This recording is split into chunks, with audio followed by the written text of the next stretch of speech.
शंकर चिले दत्त. रात्रंदिवसा देवा तुमची मूर्ती ध्यानात, त्यांचा लागेना अर्थ.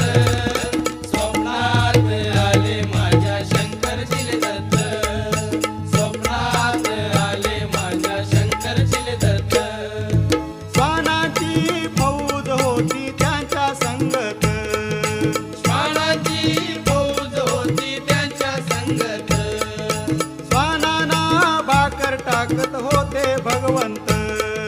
श्वानांना भाकर टाकत होते भगवंत. बघा बघा ते